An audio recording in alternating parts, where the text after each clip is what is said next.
आपके हिसाब से श्री कृष्ण को समझने का सबसे अच्छा तरीका क्या है? प्रहलाद कैसे भगवान की भक्ति की है, तो उनके बारे में पढ़ना, उनके बारे में जानना। जो भागवत पुराण का जिक्र किया था मैंने पहले, भागवत पुराण पढ़ना, श्रवण करना, नित्यम भागवत सेवयामि। तो शास्त्र से, भक्त संग से आके हम कृष्ण के बारे में जान पाएंगे। जी। आपका जन्माष्टमी का सबसे फेवरेट एक्सपीरियंस क्या रहा है आपका? तो ये भगवान का जन्मदिन है, जन्माष्टमी। तो इसके दिन, ये दिन सब उपवास करते हैं भगवान के लिए, तपस्या, भगवान को प्रेम से, भगवान के बारे में कथा, श्रवण, कीर्तन, सारे भक्त एक उत्सव। भगवान का जन्मदिन है, कितना उत्सव थे, कितना प्रेम से मनाते हैं।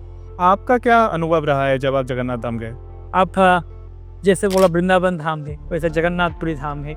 जब भी जगन्नाथपुरी धाम के बारे में सुनते हैं और जगन्नाथ के नाम ही सुनते हैं, जगत का नाथ है जगन्नाथ, मन भर उठता है। मतलब जगन्नाथ भव्य, इतना सुंदर तरीके से भगवान बैठे हुए हैं, नाथ ब्रह्मांड के नाथ, और सारे भक्त को दर्शन दे रहे। इतना सुंदर प्यारा रूप है उनका, देखिए अद्भुत रूप है, बड़े बड़े आंखें करके और दोनों हाथ फैला के बैठे हुए हमें पास बुला रहे, आओ गले मिलो।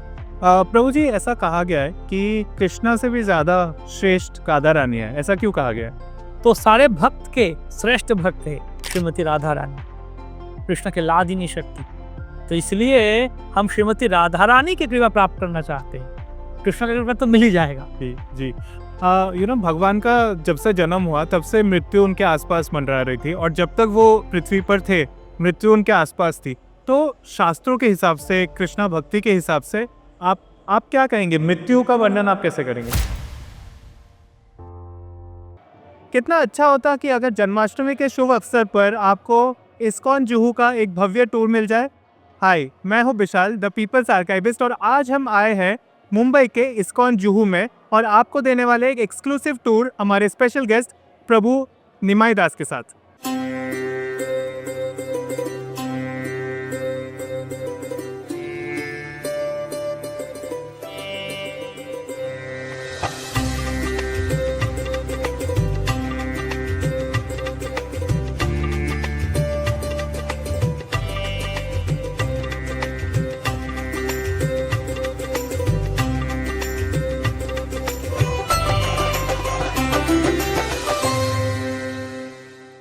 हरे कृष्णा प्रभु जी। हरे कृष्णा। मैं इतना खुश हूँ कि आज हम ये कॉन्वर्सेशन करने के लिए यहाँ पे बैठे हैं। इनफैक्ट मैं मेरे दर्शकों को बताना चाहूँगा कि इंडियंस पहला प्लेटफॉर्म है जो इस्कॉन जुहू के पवित्र मंदिर में शूट कर रहा है ये podcast, first podcast ever to do it, और मुझे काफ़ी खुशी हो रही है कि आप हमारे साथ हैं। बिफोर वी स्टार्ट, मुझे आपको ये पूछना है कि हम यहाँ पे आज बैठे इस्कॉन जुहू में, इतना भव्य आयोजन हो रहा है, किस चीज़ का उत्सव हम मनाने वाले हैं? पहले तो आप सबको स्वागत है हरे कृष्ण लैंड जुहू मंदिर में। तो अनंत ब्रह्मांड के नाथ स्वामी परमेश्वर भगवान श्री कृष्ण, उनकी आविर्भाव तिथि जन्माष्टमी महोत्सव हम मनाने वाले हैं। तो इस महोत्सव में देख रहे हैं आप, कितना सुंदर सजाया गया मंदिर, भक्तों के उत्साह, भक्तों के इतने सारे, इतने प्रेम से भक्त सजा रहे हैं मंदिर, और भगवान को स्वागत करने के लिए तैयार है सर। तो यही है ये उत्सव, ये मौका, भगवान को हम इस मंदिर में स्वागत करते हैं, उनका आविर्भाव तिथि। जी। आपका जन्माष्टमी का सबसे फेवरेट एक्सपीरियंस क्या रहा है आपका? देखिए, जैसे ये एक अद्भुत विषय है इस जगत में, जब हम सबसे खुश कब होते हैं, या किसी का भी पूछ लीजिए, बच्चे से बड़े, एक विशेष एक दिन होता है जब उनका जन्मदिन होता है। आज मेरा जन्मदिन है, सब मुझे विश कर रहे हैं सुबह से, happy birthday, wish U a long life, and बहुत सारी चीज़ें बोलते हैं। एक मुस्कान दिखाई दे रहा है सबका मुखों में, है ना। तो ये भगवान का जन्मदिन है, जन्माष्टमी। तो इसके दिन, ये दिन सब उपवास करते हैं भगवान के लिए, तपस्या, भगवान को प्रेम से, भगवान के बारे में कथा, श्रवण, कीर्तन, सारे भक्त एक उत्सव। भगवान का जन्मदिन है, कितना उत्सव थे, कितना प्रेम से मनाते हैं। तो मैं जब देखता हूँ, सारे भक्तों को देखता हूँ, उनके चेहरा को देखता हूँ, बिना खा के, बिना कुछ पी के, उपवास करके, फिर भी इतना उत्साही है, फिर भी इतना मुस्कान है उनका चेहरे में। भगवान का सेवा करे, कीर्तन सुन रहे, आरती कर रहे, बहुत ही अच्छा लगता है। मुझे एक बात बताइए कि प्रभु का जन्म जो है वो 12 बजे ही क्यों हुआ? तब हम क्यों जन्माष्टमी मनाते? क्योंकि ये तो कथा है प्रभु के जन्म के, लीला है, क्योंकि हमें पता है प्रभु के जो माता पिता देवकी और वसुदेव, उनको कंस ने कारागार में बंदी बना लिया था, क्योंकि उस टाइम में डर था कि देवकी के जो 8वां संतान, 8वां पुत्र है, वो कंस को मारने वाला। तो इस डर के वजह से उसको बंदी बना लिया था। और रात के समय 12 बजे का तुमने मान लीजिए, उसी समय सब लोग सो गए थे, प्रभु का माया योग माया के प्रभाव से सब लोग सो गए थे, और तभी भगवान का आविर्भाव हुआ। और इसी आकर दिन, क्योंकि ये जो पूरा लीला ऐसे ही है, जन्म के बाद क्या सब सो गए थे, और ऐसा ही नहीं, श्रृंखल में बंद थे, जेल में तो बंदी थे ही, शिकल में चेन में भी बंद थे। तो अचानक सब कुछ खुल गया, कारागृह जब खुल गया, दरवाजा खुल गया, सब लोग योग माया में सो पड़े, और रात के अंधेरे में वसुदेव लेके चल पड़े गोकुल में कृष्ण की, छोटा कृष्ण को। अगर वो दिन में होता तो कैसा संभव था, सबके सामने से लेके जाएंगे। रात के समय प्रभु ने सुना, बहुत ही सुंदर ये तिथि, बहुत ही सुंदर। कहा जाता है कि प्रभु का जन्म के समय सारे जो शुभ तिथि है, नक्षत्र है, सब एक ही जगह में आ गए थे। बहुत अद्भुत अद्भुत घटना हमें दिखाई देता है, सुनाई देता है, भागवत में वर्णन है ये। जी जी। प्रभु जी, प्रभु की इतनी लीलाएं हैं, लेकिन उनमें से ऐसी कौन सी लीला है जो आपको बहुत प्रिय है, जो शायद ज़्यादा लोगों को पता ना हो? शास्त्र में कहावत वर्णन है ही, कृष्ण द जोते को खेला सर्वोत्तम नरोलीला। कृष्ण के जो मनुष्य लीला है, नरलीला है, सबसे मधुर है। तो वृंदावन में वो ब्रज लीला किए थे, माधुर्य लीला, द्वारका मथुरा में जाके ऐश्वर्य लीला किए थे, और अर्जुन को भगवत गीता सुनाए थे कुरुक्षेत्र में। सारे लीलाएं बहुत मधुर हैं। तो वृंदावन में बाल लीला में भी जैसे गोचारण किए थे, गाय चराते थे, परम ब्रह्म, परम पुरुष, परम ईश्वर, वो देखे गाय चरा रहे हैं, झूठा खा रहे हैं अपने दोस्तों से। तो ये लीला बहुत मधुर लगता है सुनने में। जी जी जी। वृंदावन के इतने किस्से हैं। इनफैक्ट आज हम यहाँ पे बातचीत कर रहे हैं, और ये जो कुर्ता मैंने पहना है, ये भी मेरे एक दोस्त है जिनका शॉप है वृंदावन में, ब्रिजवासी टेलरिंग करके, तो उनके यहाँ से हमने लिया है। और क्या महत्व है वृंदावन का, जो कृष्णा भक्त है उनके लिए? वृंदावन, जब है ना, ये नाम ही सुनते हैं वृंदावन, तो मन में मान लो एक अलग सा ही एक अनुभूति, अनुभव होता है। वृंदावन धाम, भगवान के धाम, ये वही क्षेत्र है, वही स्थान है जहाँ पे परमेश्वर भगवान, उन्होंने चुना ये स्थान, ये क्षेत्र आने के लिए। तो उसी स्थान में उनका वृंदावनम परित्यज्यम पदम एकम न गच्छति। कहा जाता है शास्त्र में कि भगवान वृंदावन छोड़ के एक पद भी वृंदावन के बाहर नहीं जाते। नित्य लास लीला किए है उन्होंने वहाँ पे, अभी भी चल रहा है उनका लीला। गाइया चरा रहे थे और गिरी गोवर्धन धारण किए थे, अलग अलग मधुर सारे लीला किए थे। तो ये इस जगत का स्थान नहीं है। हालांकि दिखाई देते हैं बाहरी रूप से, बिल्डिंग है, गाड़ी है, और लोग सोचते हैं बहुत पोल्यूशन है, अलग अलग चीज़ें हैं। तो बाहरी दृष्टि से वृंदावन को देखेंगे तो ऐसे ही लगेगा कोई आम जगह है। लेकिन जब दिव्य दृष्टि, आध्यात्मिक दृष्टि, या फिर शास्त्र का दृष्टि से देखेंगे, दिव्य दृष्टि खैर वो तो हमारे पास है नहीं, चाहिए दिव्य दृष्टि से सब कुछ दर्शन करो, लेकिन कम से कम शास्त्र के दृष्टिकोण से जब देखेंगे, सुनते हैं हम, तब वृंदावन के महिमा पता चलते हैं हमें। ये इतना भव्य स्थान है, इतना मधुर स्थान है। प्रभु जी, हमारे हिंदू धर्म में इतने सारे भगवान हैं, लेकिन सब भगवानों में कृष्ण जी ही इतने प्रिय क्यों है लोगों के? और ऐसा कहा जाता है कि जेंजी के गॉड है, जो यंग लोग हैं, जेंजी है, अभी तो खैर जैन अल्फा भी आ गया, उनके बड़े प्रिय है। ऐसा क्यों है? ये कृष्ण के लीला ही ऐसे मधुर है। तो तत्वों के विचार में अगर वर्णन करें तो वर्णन होता है शास्त्र में, जैसे सारे शास्त्रों में, पुराणों में जो सार के रूप में हम मानते हैं, श्रीमद् भागवत महापुराण, सर्वशास्त्राब्धि पीयूष, सारे शास्त्रों में से ये अमृत है, सार है भागवत पुराण। तो भागवत पुराण में सबसे मुख्य श्लोक में बताया गया है कि एते चाम सकला पुंसा कृष्णस्तु भगवान स्वयं इंद्रारी व्याकुलम लोकम विरयंति युगे युगे। के सारे अवतार आते हैं, अवतार अलग अलग अवतार में भगवान आते हैं, और सारे अवतारों में अवतरी या फिर मूल जो है स्वयं रूप, वो है कृष्णा। सारे अवतार के स्रोत कृष्णा है। और सारे देवता देव देवी जो इंद्र आदि देव देवी है, जब पीड़ित हो जाते हैं, भगवान अलग अलग अवतार लेके आते हैं उनको बचा रक्षा करने के लिए। तो कृष्णा सारे तत्व के अनुसार कृष्ण सारे अवतार और सबसे स्रोत है, मुखिया स्वयं रूप भगवान है, उनसे ही सारे अवतार आते हैं। तो ये तो है, इसलिए सारे शास्त्र में उनको ही महत्व दिया जाता है। और दूसरी बात है, वो है ही ऐसे उनके जो लीला। अब देखिए श्रील हमारे संस्थापक आचार्य कृष्ण कृपा श्रीमूर्ति श्रील भयचरण अरविंद भक्ति वेदांत स्वामी प्रभुपाद जी बहुत सुंदर एक कथा बता रहे थे कि एक विदेश से कोई एक व्यक्ति आया, आके अलग अलग मंदिर में गए भारत में, अलग अलग देव देवता के मंदिर में भी गए। उसके बाद इस्कॉन मंदिर या फिर कृष्ण मंदिर में आए। आने के बाद बोले ने बहुत सारे मंदिर घूमा, दर्शन किया, तो मुझे पता चला ये कृष्ण ही भगवान है। तो कैसे, आपका क्या निष्कर्ष है, ऐसे क्यों सोचे आप? बोले अलग अलग मंदिर में गए, जो देवता है, मूर्ति है, कुछ ना कुछ कर रहे हैं। कोई युद्ध कर रहे हैं, किसी के हाथ में तलवारी है, किसी के हाथ में मान लीजिए बीना बजा रही है, कोई तो धन दे रही है, कोई असुर का संहार कर रही या कर रहे हैं, या कोई ध्यान कर रहे हैं।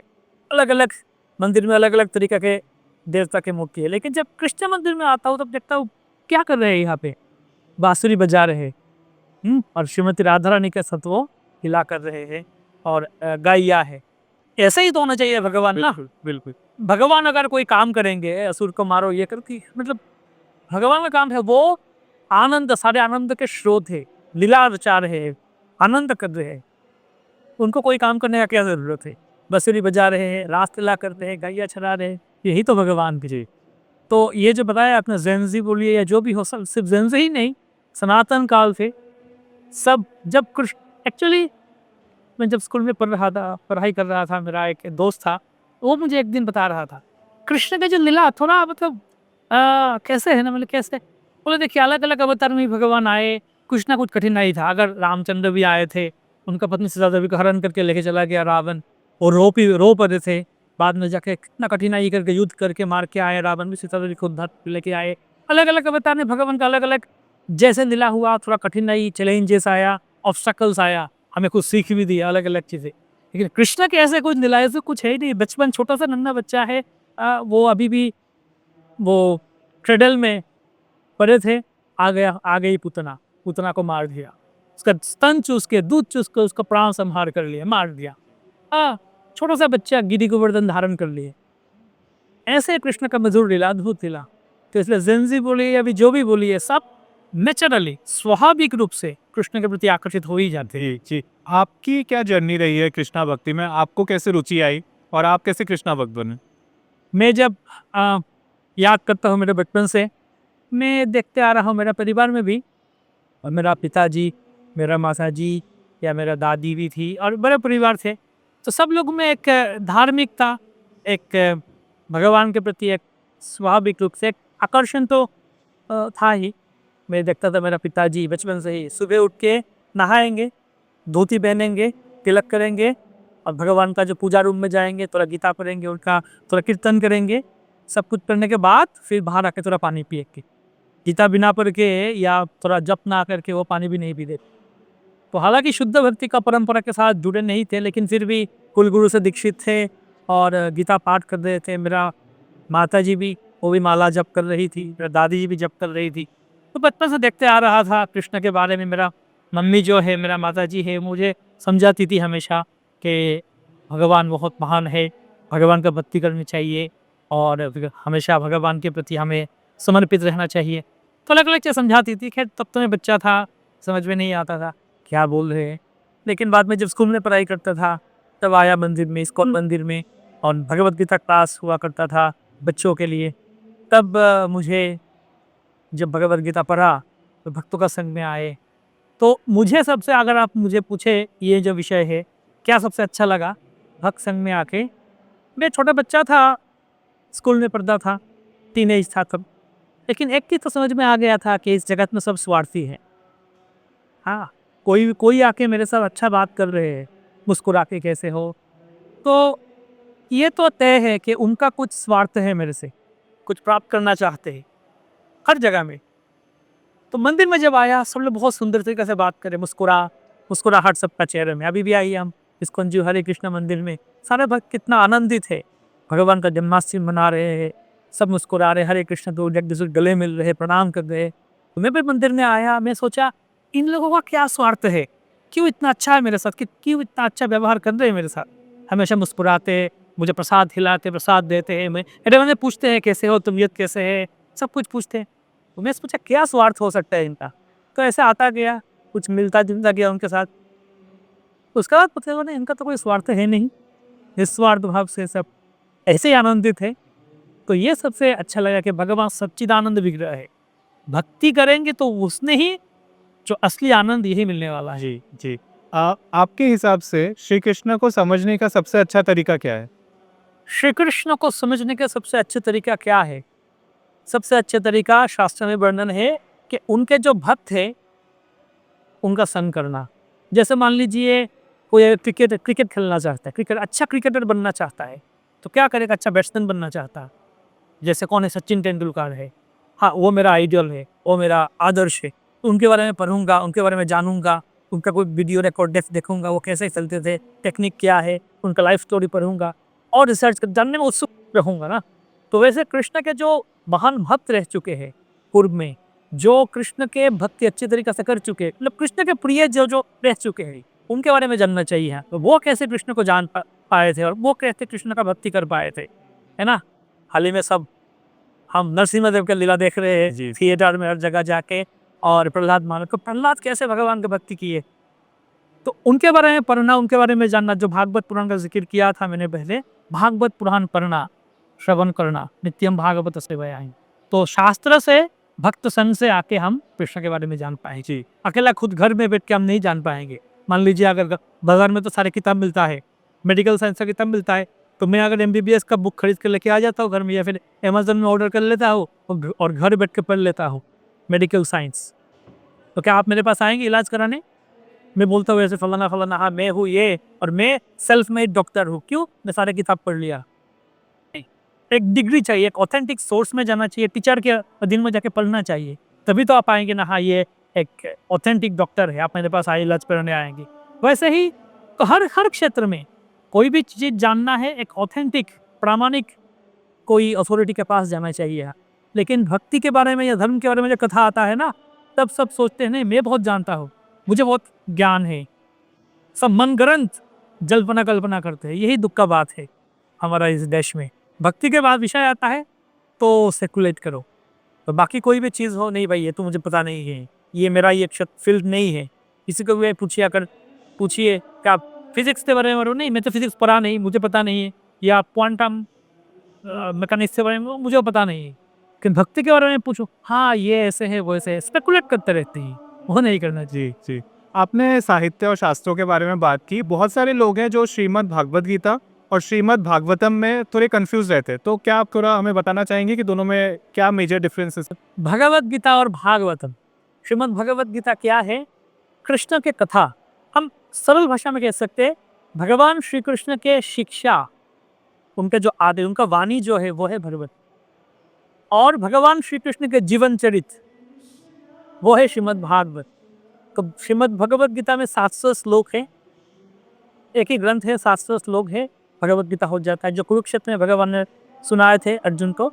और श्रीमद् भागवत में 18,000 श्लोक है, 12 स्कंध है, 18,000 श्लोक है। तो जब जैसे मान लीजिए राजा आ रहे, प्रधानमंत्री जी आ रहे हैं यहाँ, तो इसका मतलब क्या प्रधानमंत्री साइकिल चला के आएंगे, अकेला आएंगे पैदल? नहीं, उनके आगे पीछे गाड़ी रहेगा, उनके आगे और भी कुछ सेना रहेगा, या फिर और भी लोग रहेंगे, मंत्री, और भी उनका सेक्रेटरी वगैरह, बहुत लोग रहेंगे उनके साथ। तो वो अकेला नहीं जाते कहीं पे, राजा आ रहे मतलब साथ मंत्री है, सेना है, सेनापति है, सब लोग हैं। वैसे ही भगवान की कथा मतलब भगवान तो अकेला नहीं है, ऐसा नहीं कि अकेला बैठे हुए, नहीं, भगवान मतलब उनके साथ भक्त है ही। तो जब श्रीमद् भागवतम पढ़ेंगे, कृष्ण कैसे उनके भक्त के साथ लीला करते हैं, आदान प्रदान करते हैं, वो सुनाई देते, पढ़ सकते हैं हम भी। तो हमें भी आशा मिलता है कि हम भगवान हमारे साथ भी ऐसे कर सकते हैं लीला, हम भी भगवान के ऐसे भक्ति कर सकते हैं। उन सब महान भक्त पद चिन्ह पर चल के। जी, जी। भगवान का जब से जन्म हुआ तब से मृत्यु उनके आसपास मंडरा रही थी, और जब तक वो पृथ्वी पर थे मृत्यु उनके आसपास थी। तो शास्त्रों के हिसाब से, कृष्णा भक्ति के हिसाब से आप क्या कहेंगे, मृत्यु का वर्णन आप कैसे करेंगे? भगवान गीता में भी कहते हैं ये बात कि वही काल है, वही मृत्यु है। तो ये जो मृत्यु है, काल है, सबके लिए तो तय है, तो मरना सबको है। लेकिन गीता में भी 8वां अध्याय भगवान बोलते हैं कैसे मरना चाहिए, मृत्यु के समय, कौन सा समय में मरेंगे, तो क्या गति होगा, किस दिन में मरेंगे क्या होगा, रात में मरेंगे क्या होगा, कृष्ण पक्ष में मरेंगे क्या होगा, शुक्ल पक्ष में मरेंगे क्या होगा, दक्षिणायन उत्तरायण, ये सब वर्णन है। लेकिन उसके बाद वर्णन करते जो भगवान का भक्त है उनके लिए कोई चिंता है नहीं, मृत्यु सबके लिए तो आना ही है। लेकिन भक्त के लिए कैसे आता है, जो भागवत, ये भी भागवत में वर्णन है, ध्रुव महाराज, और मृत्यु के ऊपर वो पैर डाल के वो चले गए जी भगवान के धाम।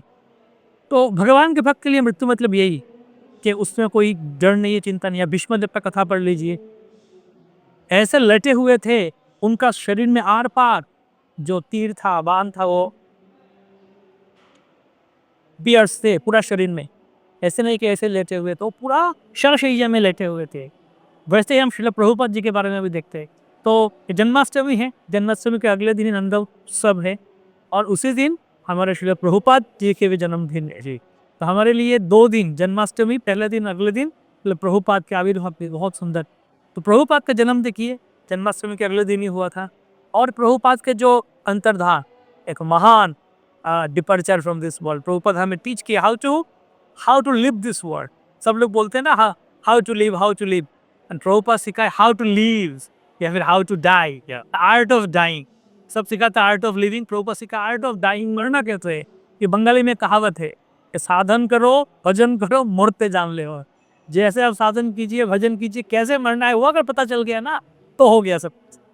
तो यही शिक्षा है। प्रभुपाद जी उनका अंतिम समय में भी बिस्तर में लेटे हुए थे, उनका शरीर पूरा इमाशिएटेड हो गया था। अब देख सकते हैं उनका जो आप यूट्यूब में सर्च करेंगे तो देखेंगे प्रभुपाद के जो आखिरी फाइनल जो वीडियो है, जब वो शरीर छोड़ रहे थे, इस हमें छोड़, तो लेटे हुए थे, उनका चारों तरफ शिष्य सब थे, और डिक्टाफोन था। तो प्रभुपाद उसी स्थिति में भी डिक्टाफोन में श्रीमद् भागवत के ऊपर कमेंट्री रचना कर रहे थे, भागवत के वर्णन कर रहे थे। ऐसे स्थिति, ऐसे चेतना, तो वैसे होना चाहिए मृत्यु जी। मतलब मरना तो होगा ही सबको, लेकिन ऐसे मरे ताकि वो यादगार रहे, ऐसे मरे उसमें पर्पस हो। तो ये है श्रील प्रभुपाद के जो अंतर्धान, वो देख के सीख लेना चाहिए हमें कैसे होना चाहिए मृत्यु। मरना तो होगा सबको ही, लेकिन ऐसे मरना चाहिए ताकि उसका कोई पर्पस, कुछ मिशन हो। तो लाइफ में क्या मिशन है हमारा, क्या मकसद, क्या है, उद्देश्य क्या है। जी, जी। प्रभुपाद जी के बारे में आपने अभी वर्णन किया। उनके जीवन की ऐसी कौन-सी स्मृति है, जिससे आप बहुत ज़्यादा प्रेरणा लेते हैं? हम बहुत सारे महान लोगों के जीवन पढ़ते हैं, सक्सेसफुल बिजनेसमैन हो, या फिर जो जिस क्षेत्र में जानना चाहते, पढ़ना चाहते हैं, उसी क्षेत्र में जो महान हस्तियां हैं, उनके बारे में पढ़ते हैं। कोई रिच बिजनेसमैन या फिर सक्सेसफुल पीपल, बिजनेसमैन। तब श्रील प्रभुपाद के बारे में देखिए, पूरा जीवन उन्होंने बिताया भारत में, और कितना संघर्ष किए कृष्ण भक्ति प्रचार के लिए। आखिर में 70 साल की उम्र में, 70 साल की उम्र में बुजुर्ग एक व्यक्ति, वो अटलांटिक पार करके जा रहे। 2 बार हार्ट अटैक हुआ था उनका, 2 बार, एक बार नहीं। अब हार्ट अटैक का मतलब तो पता ही है सबको, जिनको नहीं हुआ कभी भी पता नहीं, आज के सुना ही देते, लेकिन जिनको एक भी हार्ट अटैक हुआ उनको पता है वो कितना दर्दनाक है और कितना खतरनाक है, कितना भयानक है। उनको 2 बार हार्ट अटैक हुआ उस जहाज में, जिस जहाज में करके वो कार्गो शिप में जा रहे थे। तो वो बैठ सकते, वृंदावन में रह सकते थे जी। उम्र हो गया, बुजुर्ग है, चलो वृंदावन में बैठ के हरिनाम करो, भजन करो, चलो शांति से शरीर छोड़। और वो जस्टिफाई भी कर सकते थे फिलोसॉफिकली, हाँ देखो मैं तो बुजुर्ग हूँ, क्या ही करूँ, हरिनाम करते रहो, बस मेरा जीवन तो सार्थक करूँ। उन्होंने ऐसे नहीं सोचा। वो 70 साल की उम्र में 2 बार हार्ट अटैक हुआ, कार्गो शिप में करके, अटलांटिक में करके गए थे अमेरिका। वहाँ पे ऐसा भी नहीं सब उनको स्वागत करने के लोग खड़े थे, पता ही नहीं था कि वो जा रहे हैं। तो वहाँ पे जाके प्रतिकूल जगह में इतना संघर्ष करके उन्होंने क्यों किया ये सब? कृष्ण हम सबको जोड़ने के लिए, हम सबको दया करने के लिए, ताकि हमारा जीवन सार्थक हो, सफल हो। उनके इस आत्मत्याग, उत्सर्ग के वजह से हम अभी आज यहाँ पे बैठे हुए वो कई मंदिर हैं, और भगवान के भक्ति में हम थोड़ा बहुत योगदान कर पा रहे हैं। जी, जी। प्रभु जी, ऐसा कहा गया है कि कृष्णा से भी ज़्यादा श्रेष्ठ राधा रानी है, ऐसा क्यों कहा गया है? पहले तो तत्व यही है कि भगवान से भी इस जगत में सब लोग बड़े बनना चाहते हैं ना, बड़ा हो, और I want to grow big, मुझसे बड़ा कौन है सब। लेकिन भगवान और भक्त में ये भक्ति का जो तत्व है ना, इतना मधुर है, इतना अद्भुत है। इस भौतिक संसार में सब लोग बड़े बनना चाहते हैं, सब लोग महान बनना चाहते हैं, सब लोग अपने आप खुद के, सब लोग क्या चाहते हैं कि आप मेरे प्रशंसा करो, आप मेरे बारे में गुणगान करो। लेकिन भगवान का भक्ति में ये उल्टा है। भक्त भगवान के महिमा करते हैं, और भगवान चाहते हैं कि भक्त के महिमा और जगत में विस्तृत हो। तो भगवान क्या कहते हैं कि जो केवल मेरा भक्ति करते हो, मेरा भक्त है नहीं असल में, लेकिन जो मेरा भक्त का भक्ति करता है, हाँ, वो मेरा असली भक्त है। तो यही तत्व है। भगवान का भक्ति करने से ठीक है, लेकिन भगवान का भक्त का अगर सेवा करेंगे, उनका महिमा, उनका कृपा प्राप्त करना, वो सबसे महान है। तो भगवान का कृपा अपने आप प्राप्त हो जा। तो सारे भक्त के श्रेष्ठ भक्त है श्रीमती राधा रानी, कृष्ण के लादिनी शक्ति। तो इसलिए हम श्रीमती राधा रानी की कृपा प्राप्त करना चाहते हैं। कृष्ण का कृपा तो मिल ही जाएगा। जी, जी। जब जब प्रभु ने अवतार लिया है तब तब माता लक्ष्मी ने भी अवतार लिया है, वो उनके साथ आई है। तो ऐसा माना गया है कि जो रुक्मिणी थी, उनकी पत्नी, वो माता लक्ष्मी का रूप थे। तो अगर माता लक्ष्मी का रूप रुक्मिणी थी, तो राधा रानी कौन थी और राधा रानी से कृष्णा को इतना प्रेम क्यों? ओके, तो इसके ये प्रश्न का उत्तर देने के लिए हमें और पीछे जाके कृष्ण तत्व भी समझाना पड़ेगा। जैसे पहले मैंने बताया था, सारे अवतार है, सारे अवतार का अवतारी स्रोत जो है वो कृष्ण है। कृष्ण से विष्णु आते हैं, विष्णु से सारे अवतार आते हैं। कृष्ण से बलराम जी आते हैं, बलराम से चतुर्व्यूह आते हैं, उसके बाद उनसे महाविष्णु, गर्भदक्षय विष्णु, क्षीरदक्षय विष्णु, क्षीरदक्षय विष्णु से अवतार आते हैं, है ना। तो विष्णु के साथ लक्ष्मी देवी होते हैं और विष्णु के भी स्रोत है कृष्णा। तो उसी तरह लक्ष्मी जी के भी स्रोत है श्रीमती राधा रानी। श्रीमती राधा रानी के ही प्रकाश कह सकते हैं हम लक्ष्मी जी। ओके, तो वो और सूक्ष्म तत्व है। Okay, okay. क्या ये बात सच है कि जो श्री कृष्ण है, प्रभु का जो हृदय है, उनके पृथ्वी छोड़ने के बाद, वो हृदय ही एक्चुअली जगन्नाथपुरी में स्थित है? हाँ, वर्णन है प्रभु के हृदय के बारे में। तो देखिए, इसका तो वर्णन है अलग अलग जगह में, अलग अलग तरीके से वर्णन किया गया है, लेकिन मुख्य विषय है जय गौर श्री कृष्ण से जगन्नाथ। शास्त्र में आचार्य वर्णन किया है, कृष्णा गौरांग महाप्रभु जगन्नाथ एक ही तत्व है। तो बाहरी रूप में आप कह सकते हैं हाँ प्रभु का हृदय वहाँ पे गया इसलिए वो भगवान है, नहीं, वो भगवान है ही। तो हाँ, हमें दिखाने के लिए बहुत सुंदर एक लीला कर रही है, ये भी एक सुंदर लीला है, प्रभु का हृदय वहाँ पे गया के वर्णन हुआ है ऐसे। लेकिन कृष्णा जगन्नाथ और महाप्रभु में कोई अंतर है नहीं, श्री गौरांग महाराज। जी।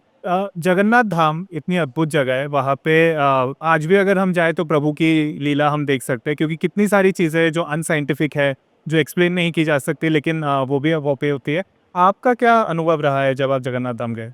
आप जैसे बोला वृंदावन धाम है, वैसे जगन्नाथपुरी धाम है।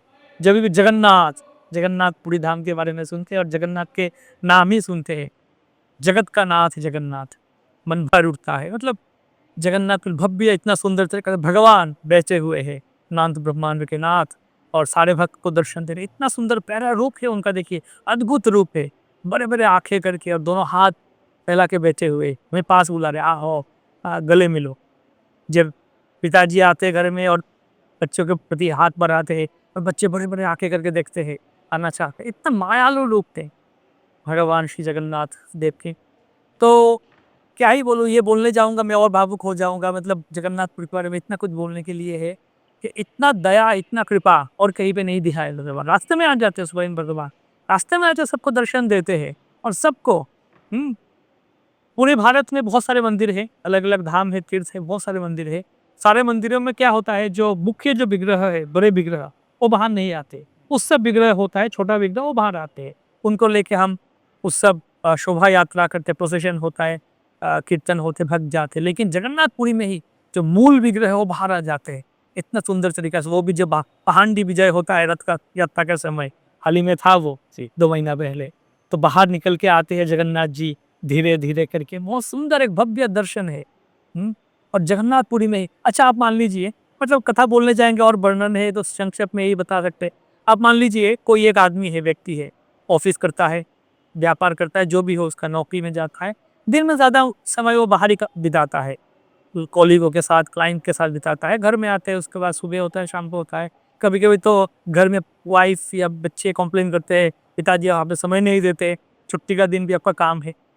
तो है ना, कोई एक आदमी ज़्यादा समय बाहर बिताता है। लेकिन अगर वो आदमी का, अगर मतलब कोई भी कितना भी बिजी आदमी, बहुत ही बड़ा बिजनेसमैन, ज़्यादा समय बाहर ही बिजी होता है, परिवार समय नहीं दे पाता। लेकिन जब बीमार हो, तबीयत खराब हो, तो क्या करता है, घर में ही रहता है। तब उसका आसपास कौन होता है, पत्नी होती है, बच्चे होते हैं, उनके माँ होती है। उस समय बाहर के लोग अलाउड है नहीं जी, मतलब निजी जन, परिवार के जन, वो उनका सेवा करते हैं। उनको दवाई पिलाना, उनको उनको खाना खिलाना, उनको उठा के बेचाना, हाथ पकड़ के वॉशरूम में लेके जाना, कपड़े बदल के जाना, ये सब, मतलब ये जो एक नाजुक तरीका, वो नाजुक बन जाता है बीमार आदमी है ना, उनका सेवा कौन करते हैं, परिवार के लोग करते हैं। तो ऐसे वर्णन है जगन्नाथपुरी में बाकी समय तो जो ब्राह्मण होते हैं, पांडा है, पुजारी है, वो जगन्नाथ का सेवा करते हैं। लेकिन जब जगन्नाथ का बीमारी होते हैं 15 दिन रथ यात्रा के पहले, तब उनका जो सेवा होता है ना, विशेष सेवा, वो सेवा कौन करते हैं?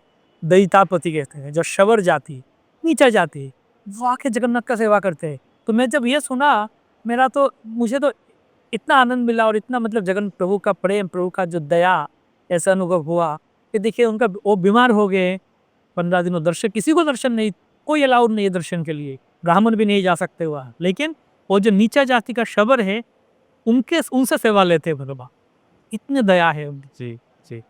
अ, या ये कहा गया है शास्त्रों में कि प्रभु जो थे वो श्याम थे। वो कहते भी, एक गाना भी है कि राधा तू गोरी मैं क्यों काला। तो कुछ-कुछ जो मंदिर है, वो मंदिरों में प्रभु की जो मूर्ति है वो सफ़ेद मार्बल की होती है एक्सेट्रा। तो ये क्यों होता है कि अगर प्रभु जैसे शालिग्राम भी है वो भी काला है, तो काले पत्थर की मूर्ति का प्रचलन रहा है। तो रिसेंट टाइम में जो न्यूनतम मंदिरें बने हैं वहाँ पे मार्बल की सफ़ेद मूर्ति क्यों है? ये तो है भगवान हमारा, हम कहीं पे कहीं कौन सा भी रूप में भगवान को हम सोचे ध्यान करें, यद यध्याय तो रुगाय दिभा बयंती, जे भक्त जैसे सोचते हैं भगवान उसी रूप में आ जाते हैं। लेकिन उसका भी शास्त्रों में एक वर्णन है, उसी अनुसार होना चाहिए। तो भगवान 8 रूप में आ सकते हैं, वर्णन है। दारू के रूप में, मतलब लकड़ी के रूप में उनका विग्रह है, पत्थर के रूप में है, या फिर मेटल के रूप में भी है। तो कोई कोई कभी कभी पत्थर है, वाइट मार्बल है, उससे बनाया गया। ब्लैक मार्बल है तो ब्लैक है तो ब्लैक बन गया, वाइट है तो वाइट बन गया। तो दोनों सही है, भगवान काले भी बन सकते हैं, गोरे भी बन सकते हैं। भगवान अनंत है, कभी भी किसी भी भक्त के साथ समक्ष कौन से भी रूप लेके, कौन से भी कलर या वर्ण लेके भगवान आ सकते हैं। प्रभु जी, आज हम इस्कॉन के पवित्र मंदिर में बैठे हुए हैं, तो हमें ये जानना है कि इस्कॉन की शुरुआत कब हुई और इस्कॉन बनाने के पीछे क्या इंटेंशन था? इस्कॉन के बारे में हम पहले जो चर्चा कर रहे थे, इस्कॉन के संस्थापक आचार्य कृष्ण कृपाश्री मुक्तिशिला अभय चरणारविंद भक्तिवेदांत स्वामी प्रभुपाद, तो वे जब उनके गुरु, उनका गुरु जी नित्यानंद प्रविष्ट ओम विष्णुपाद श्रील भक्ति सिद्धांत सरस्वती ठाकुर टिल प्रभु, उनके साथ मिले पहली बार 1922 सन में कलकत्ता में, जब हमारे ये जो भारत माँ का भारत देश विदेशियों के और अंग्रेजों के अधीन में थे। उस समय पूरा भारत में ऐसे सब लोग इस देश को स्वाधीन करने के लिए लड़ाई कर रहे थे, आंदोलन चल रहा था। तो उसी समय जब श्रील प्रभुपाद उनके गुरु को देखकर प्रणाम किए, प्रणाम करके उठ के बैठते ही उनका गुरु उनको उनकी तरफ देख के बोले कि तुम सब युवा हो, शिक्षित युवा हो, तुम क्यों चैतन्य महाप्रभु के जो वाणी है ये विदेशियों के पास, सारा विश्व के पास अंग्रेजी भाषा में प्रचार क्यों नहीं करते? तो पहले तो श्रील प्रभुपाद बैठ के ही प्रभुपत्र चौक देखे, मैं सीधा आया और मुझे सीधा ही बोल दिए मुझे। तो वो भी थोड़ा चेक करने के लिए बोले कि लेकिन अभी तो हमारा देश पराधीन है, अंग्रेजों के अधीन है, तो जब तक ये देश स्वाधीन स्वतंत्र ना बन जाए, ना हो जाए, तब तक ये महाप्रभु के वाणी कौन सुनेगा? पहले देश को स्वाधीन करना चाहिए, स्वतंत्र करना चाहिए, उसके बाद ही ना होगा। तो सरस्वती ठाकुर बहुत सुंदर तरीके से उत्तर दिए और बहुत ही बलिष्ठ रूप से, बहुत ही दृप्त रूप से वो बताए कि देखो, देश का राजा बदल सकते लेकिन राजनीति कभी नहीं बदलेगा। अभी अंग्रेजों को अधीन है, बाद में दूसरा कुछ होगा। तो महाप्रभु के वाणी जो है, महाप्रभु की शिक्षा जो है, वो किसी के लिए रुक नहीं सकता। तो उसके प्रति कोई कंडीशन लागू नहीं होता कि जब ये होगा तब प्रचार करेंगे, तब की इसलिए जाओ प्रचार करो। तो तब से श्रील प्रभुपाद के हृदय में वो बैठ गया था, हाँ मुझे महाप्रभु के वाणी, कृष्ण के कथा पूरा विश्व में प्रचार करना है। उसके बाद भी प्रभुपाद पूरा 1965 साल तक उनका जो तैयारी रहा तो जीवन में कथा।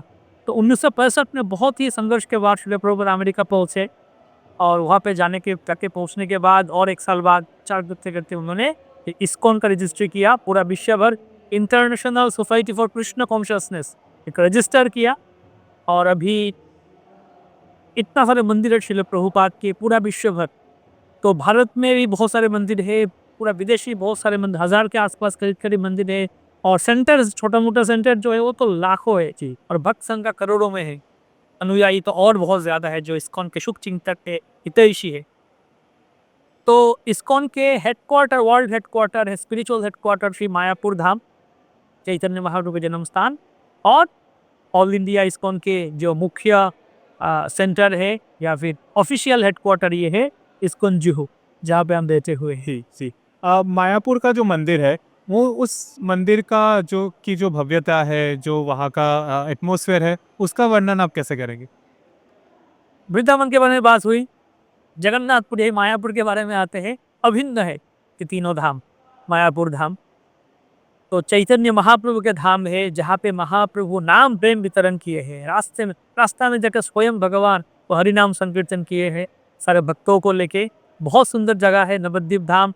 गंगा है, गंगा के तट पे है और द्वीप जैसे है वो। महाप्रभु का अलग अलग भक्त का अवतरण हुए हैं और बहुत सुंदर भव्य मंदिर बन रहा है और कुछ ही समय में वो उसका भी उद्घाटन होगा। तो सबको हम विनती करते, आह्वान करते, माया कुंड में भी आइए। जी।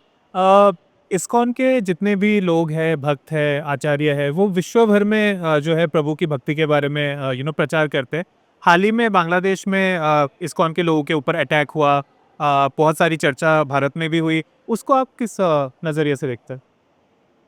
भौतिक संसार है तो दुखालय शाश्वतम भगवान गीता में कहे, वो तो होगा ही, सबके लिए होगा। भक्त के लिए भी, जो भक्त भक्ति नहीं करते उनके लिए भी दुख तो होगा ही। लेकिन अंतर यही है तो भगवान के भक्त है वो दुख में भी भगवान को नहीं भूलते, यही सबसे बड़ी बात है। तो हाँ, बांग्लादेश में जो घटना घट रहा है, घटना घट रही है, वो बहुत ही दुखदायक है भक्तों के ऊपर। और जो सनातन धर्म के अनुसरण करते हैं उनके ऊपर अत्याचार जो हो रहा है, नहीं होना चाहिए।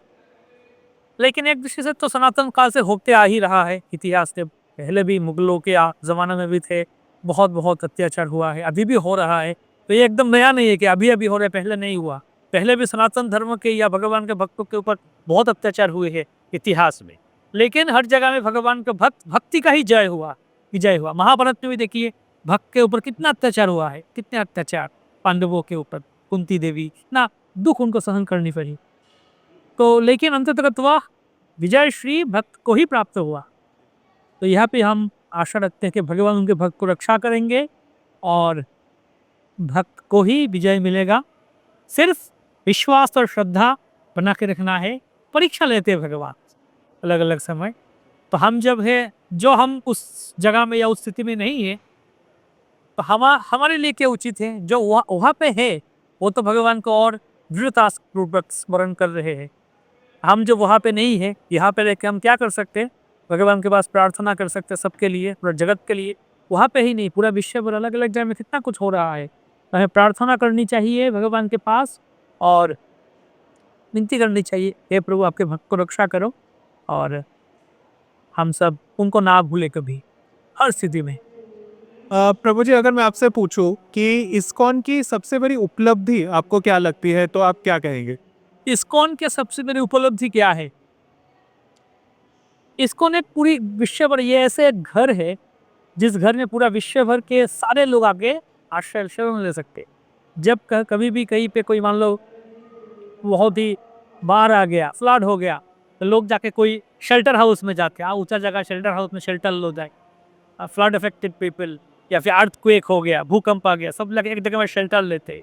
तो इस्कॉन ऐसे जगह है। और वर्तमान जो विश्व है, आज का जो ज़माना है, ऐसे ही मान लीजिए कुछ हो रहा है, भूकंप या बाढ़ ऐसे ही हो रहा है, बहुत ही कठिन स्थिति में है।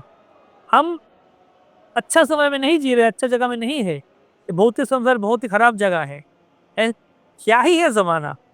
एक परिवार बैठ के टीवी देख रहा है, टीवी में कोई प्रोग्राम चल रहा है, अचानक कुछ न्यूज़ आया या नीचे कुछ फलाना फलाना न्यूज़ आया और न्यूज़ में दिखाया गया कि फलाना फलाना जगह में कोई एक बाप ने आपके बेटी को रेप कर लिया, बलात्कार कर ली। तो वो इस परिवार के सारे लोग बैठ के देख रहे हैं, छोटी बच्ची है वो भी देख रही है। तो सोचिए उसका मन में क्या असर होगा। वो उसका अपने पिताजी के जब जरा देखेगी तब डर जाएगी। ऐसा ज़माना, कितना कितना कठिन एक स्थिति है। लोगों में कोई मानवता है ही नहीं, कोई बोध शक्ति विचार है ही नहीं। कैसे खो रहे जी रहे हैं। घर से आप बाहर निकलते हैं, लौट के आ पाएंगे ये नहीं। बहुत मतलब एक तो है फिजिकली अगर कुछ ना भी हो, मेंटली ये जो ट्रॉमा, जो टॉर्चर, एक मेंटल इलनेस चल रहा है पूरा विश्व भर। ऐसे उस मेंटल इलनेस से कोई बच नहीं पाया। सब लोग कुछ ना कुछ स्थिति से मतलब इतना सारे एक मानसिक एक विपर्यय कह सकते हैं इस स्थिति में है हम। ये भी एक विपर्यय है, ये भी एक डिजास्टर है। तो इस डिजास्टर से बचने के लिए इस्कॉन रूपी ये जो आश्रय है, शरण का जो जगह है, इसमें आना चाहिए। क्यों ऐसे है? ये तो एक ऑर्गेनाइजेशन है जिसके बारे में इतने बड़ी बड़ी बात क्यों बताया जा रहा है, क्योंकि इस ऑर्गेनाइजेशन का मुख्य उद्देश्य है भगवान का भक्ति करना, एक सबको जोड़ना, भक्त को जोड़ना। आध्यात्मिक दृष्टिकोण है, भौतिक दृष्टिकोण है नहीं। यहाँ पे बहुत बड़े बड़े लोग हैं, बहुत बड़े बड़े लोग आते हैं, doctor, engineer, barrister, PhD holder, scientist और बहुत बड़े बड़े बिजनेस सब लोग यहाँ पे- जी भी आए थे। प्रधानमंत्री जी भी आते हैं। हमारे इस्कॉन में मायापुर में जो मंदिर बन रहे हैं, उस मंदिर में वो जो बना रहे हैं मुख्य रूप से सारे भक्तों का दान हो रहा है। लेकिन अल्फ्रेड फोर्ड, विलियम फोर्ड जी के नाती जो बहुत लोग फोर्ड का गाड़ी चलाते हैं, वो आते हैं, वो आके वहाँ पे दान करते हैं, वहाँ अद्भुत पे बात। बना रहे हैं। तो क्यों आ रहे हैं यहाँ पे? अमेरिका से आप आइए, देखिए, यहाँ पे भी देखिए, पूरा विश्व भर से लोग आ रहे हैं यहाँ पे। हमारा सनातन संस्कृति, ये धोती कुर्ता पहनना, तिलक करना, माला पहनना सीखा है, ये हमारा सनातन भारतीय संस्कृति है। विदेशियों ने 200 साल हमारे ऊपर राज किया, शोषण किया, हमें उनका संस्कृति सिखा दिया, हमें उनका गुलाम बना के रखा। और आज श्रील प्रभुपाद ने पूरा विश्व भर प्रचार करके उन विदेशियों को हमारे जैसे धोती कुर्ता पहना दिया, तिलक माला ऐसे पहना दिया, औरतों को साड़ी पहना दिया और सबको हरिनाम वो कीर्तन पे नचा दिया। तो ये है भक्ति का शक्ति। तो ये भक्ति का शक्ति को अनुभव करने के लिए आपके निजी आंखों से प्रत्यक्ष करने के लिए एक बार आपके आके देख के जाइए। यहाँ पे कोई स्वार्थी भाव होकर नहीं कोई काम करे। ये देखिए, इतने सारे भक्त, कोई भगवान के लिए माला बना रहे हैं, कोई भगवान के लिए किचन क्लीन कर रहे हैं, कोई भक्त यहाँ के क्लीन कर रहे हैं, कोई आरती कर रहे हैं, सब कीर्तन कर रहे, नृत्य कर रहे हैं। तो यहाँ कोई स्वार्थ भाव लेके नहीं आया। वो ये सब अपने घर में भी कर सकते हैं, लेकिन भक्त संघ में आके सबके साथ मिलकर वो करने में जो आनंद मिलता है वो अद्भुत है, अनोखा है। तो सबको ये हम विनती करते हैं, आप आइए, खास करके हरे कृष्ण लैंड जूहू मंदिर में आइए। बहुत सुंदर भव्य मंदिर है, जन्माष्टमी उत्सव है, एक के बाद उत्सव है ही पूरा साल। लोग जाते हैं, क्या करते हैं, मान लीजिए कोई पार्टी हो, किसी का शादी हो, जन्मदिन हो, क्या करते हैं, जाओ, अच्छा खाना खाओ, उनके विचार से जो अच्छा खाना है वो खाओ, या फिर पीना है पियो और डिस्को डांस लगा के नाचो। नाचना, गाना, खाना, ये तीन चीज़ें है, होता है ना, या इसके अलावा कुछ होता है, ये तीन ही चीज़ होता है। तो हमारे मंदिर में आइए, हम भी प्रसाद खिलाते हैं सबको, हम भी कीर्तन गाते हैं, हम भी नाचते हैं, नाचना, गाना, खाना, हाँ, हर रोज होता है ये। और हम सुबह उठ के शुरू कर दे, 4:30 बजे उठ के शुरू कर दे नाचना गाना, 4:30 बजे उठ के मंगल आरती, उसके बाद एक के बाद भगवान का आरती है, कीर्तन नृत्य है, फेस्टिवल जन्माष्टमी है, राधाष्टमी है, बलराम जयंती हुआ था, उसके बाद रामनवमी आएगा, एक के बाद एक उत्सव महोत्सव है ही। प्रभु जी, बिफोर वी फिनिश, अगर गीता का कोई एक श्लोक आपको बताना हो जो आपका फेवरेट भी है और आज के समय में बिल्कुल अनुकूल है, तो वो कौन सा श्लोक होगा और उसके बारे में थोड़ा सा वर्णन। गीता के मेरे बहुत ही प्रिय एक श्लोक है जो भगवान कहे, 2 बार कह चुके ये श्लोक। 9वां अध्याय, जिसे कहते हैं राजविद्या राजगुह्य, सबसे गहरा राजविद्या, सबसे श्रेष्ठ कथा है, उस अध्याय के जो आखिरी श्लोक है, 9वां अध्याय के 34 नंबर श्लोक में भी ये बात बताए, और 18 अध्याय के भी 65 नंबर श्लोक, मतलब आखिर में जाके ये बात फिर से बताए कि मन मना भवो मद भक्त मदयाजी माम नमस्कार मामे वश्व से सत्यम ते प्रतियानि पीयूष, के मन मना भव, मेरे बारे में सोचो, चिंतन करते रहो, मत भक्त, मेरे भक्त बनो, मद याजी, मेरे पूजा करो, माम नमस्कुरु, मुझे नमस्कार करो, 4 चीज बोले भगवान। तो ये करना, आप जहाँ पे भी हो, जैसे स्थिति में भी हो, हमेशा भगवान का चिंतन करते रहना है, भगवान को नमन करते रहना है, भगवान का पूजा करते रहना है और भगवान के भक्त होना है, बनना है। यही जीवन का मकसद है, यही जीवन का लक्ष्य है। जी प्रभु जी, आपके साथ आज बातचीत करके हमें इतना अच्छा लगा और आपका बहुत बहुत शुक्रिया। मुझे पता है कि आप आज ही थोड़ी देर पहले ही यहाँ पे पहुँचे, लेकिन फिर भी आपने हमें समय दिया।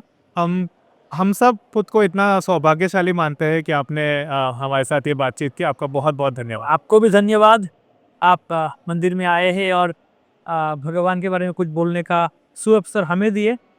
तो आपका चैनल जो है इंडियंस, मैंने सुना, तो एक्चुअली ट्रू इंडियंस कौन है, जो ये जो भारत माता हम बोलते हैं, तो भारत का संस्कृति वो पालन करने चाहिए। जैसे मुझे किसी ने पूछा, अच्छा आप लोग क्या मुझे धोती कुर्ता पहनते हैं, पैंट शर्ट नहीं पहनते? मैंने बोला हाँ पहनते हैं, बाहर जाते हैं, बाहर का या एयरपोर्ट में जाना होता है, पहनना पड़ता है। तो बोला आप धोती कुर्ता क्यों पहनते हैं? मैंने बोला क्योंकि ये हमारा इंडिया संस्कृति, भारत का संस्कृति, वैदिक जो सनातन संस्कृति, हमारे पोशाक ये है, पैंट शर्ट नहीं है। वो तो अंग्रेजों ने सिखाया, अंग्रेजों ने चाय पीना सिखाया, लेकिन हमारा संस्कृति दूध पीना है, भगवान को अर्पण करना। भगवान ने भी दूध पिए, मक्खन पिए। तो हमारा संस्कृति मतलब हम अंग्रेजों से मुक्त हो गए थे, स्वतंत्र हो गए थे।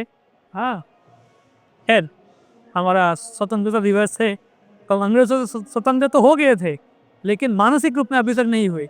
मानसिक रूप में अभी भी हम अंग्रेजों के दास, गुलाम बन के रह चुके। उनका जो संस्कृति उसका पालन कर रहे, उनका कल्चर, उनका सोच भी चल रहे अभी भी पड़े हुए हैं। तो भारतीय संस्कृति जो है उसको अपनाए, हमारा जो विचार है, हमारा जो कल्चर है उसको अपनाए। ठीक ठीक। आपका बहुत बहुत शुक्रिया, धन्यवाद। हरे हरे कृष्ण।